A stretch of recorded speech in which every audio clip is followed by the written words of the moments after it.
good stuff. So I think we're going to have a beautiful place for our retreats starting in August. And I hope that more people actually will come. I think we could accommodate up to about 10 people very easily. There's another house we can rent. Actually, there's 2 more houses we can rent just within walking distance, a short way down the hill, or across the hill. And we're going to be in a different village. Right now we're in Las Margaritas, which is right on the lake. But this other place is in Benito Juarez, which is up on the hill, and it has a spectacular view. You've all seen some of the beautiful pictures on the site of the lake and the countryside, huh? That is so pretty. Well, those pictures were taken from Benito Juarez. So we're going to be up there, even though the house is surrounded by so much trees, like lemon trees and all kinds of coffee trees and flowering bushes and everything, that it doesn't have a view of the lake. But if you just walk down a little bit, like to the school, which is 1 block away, then you can see from the terrace, you can see the whole Lake Catemaco, and it's extremely beautiful. So, huh? 5 waterfalls. Yeah, right now we have 1 waterfall. But there's 5 waterfalls. I mean, Krishna is just... And just down the street, if we want to start a farm, just down the street, there's like 2 hectares of land that we can rent for a very reasonable price. And we can hire local people for very cheap to work on it. And we want to do that. We want to move up there, and we want to expand our program to include raising our own food. This is what Prabhupada wanted. He said, real wealth means land and cows. And the land here is very cheap, very reasonable. So we have the opportunity now to really do something very nice to satisfy Srila Prabhupada. And I want to give everyone the opportunity to come down here and see for yourself how wonderful it is. I think if you come down here, you're not going to want to leave, so you better give yourself plenty of time. Seriously. You know, the next time I have to leave is in July to apply for my residence visa. And I'm not looking forward to it. Even though it's only a couple of days, I have to go up to the FA or Oaxaca or somewhere. I don't want to go. I just like to stay here and work on Vedanta Sutra. It's very, very pleasant. Even though it's a little hot. Well, by August or so, it's not going to be so hot. It'll cool down quite a bit. And then by September, it'll be really nice. So if you come in September, then it'll be very temperate, and you'll really enjoy it here. So we're all having a pretty good time. Except for Connor, he got attacked by ants last night. Illusory. Maybe. Still trying to figure out if it was real or not. Anyway, who has a question?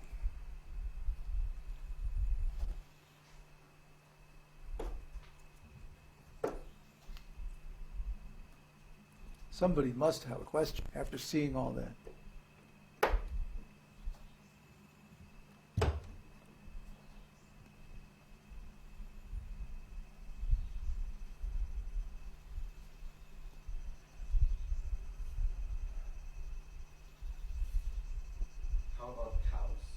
How about cows?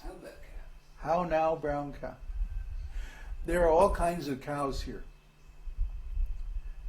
You can get very Mexican mongrel cow. You can get even Brahma cows from India. And some people have brown Swiss. We saw some yesterday. Brown Swiss cows which give lots of milk. And like I said, the land is very cheaply available. For like $50 a month, we can rent a hectare of land. And that's 2.5 acres. So we have we can have a lot of land available for a cow. The thing is, somebody has to milk the cow. And oh, we have a couple of volunteers right here. So yeah, it's an interesting skill, and it's, even though I've been around cows a lot, I've never learned how to milk. I mean, I tried, but somehow my hands don't have the right kind of strength or whatever.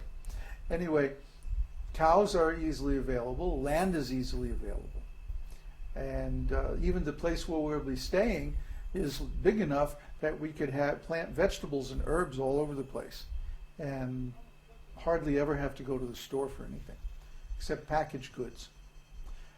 We can make our own yogurt, we can make our own cheese. Milk is very cheap here. It's like 3.5 pesos per liter. That's a liter is about a quart. 3.5 pesos, that's like 35 cents. And milk hasn't been 35 cents a quart in America in, I don't know, 30 years or something. And it's organic. The cows just eat grass. They're not fed all this nonsense chemicals and antibiotics and all this stuff. So are you going to get some cows? I heard they're very much care of. Who says that? They eat grass and milk. Yeah, they eat grass and you have to milk them. Now there is something to taking care of cows. You have to know something about cows. But mostly the cows take care of themselves. We had cows at New Talavan, but we never did anything to the cows. I mean, just hung out there in the fields, and they stuck together in a herd and chased off the coyotes all by themselves. I mean, they just took care of themselves. Here we don't even have coyotes.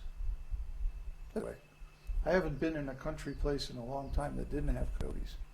So anyway, no coyotes around here, no wolves or other predators that attack the cows. They don't attack cows. Huh? They attack us. Oh, well, as long as we don't go swimming in the lake, we don't have to worry about it. Okay, so can you grow year round there where it is? The growing season, there's two growing. The main growing season is from June through December. And then like from March through April is a short growing season. So we can grow stuff, yeah, pretty much year round, especially if we make a hothouse or something for the coldest part of the winter.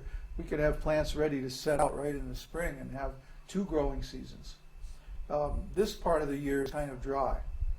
But if you have irrigation available, no reason why you couldn't grow almost year round. How is this place similar or different to Vrindavan? Well, it's actually better than Vrindavan in some ways because the ecology had all messed up here. It's first of all, it's volcanic soil. This whole area used to be a big volcano, and the lake was the crater.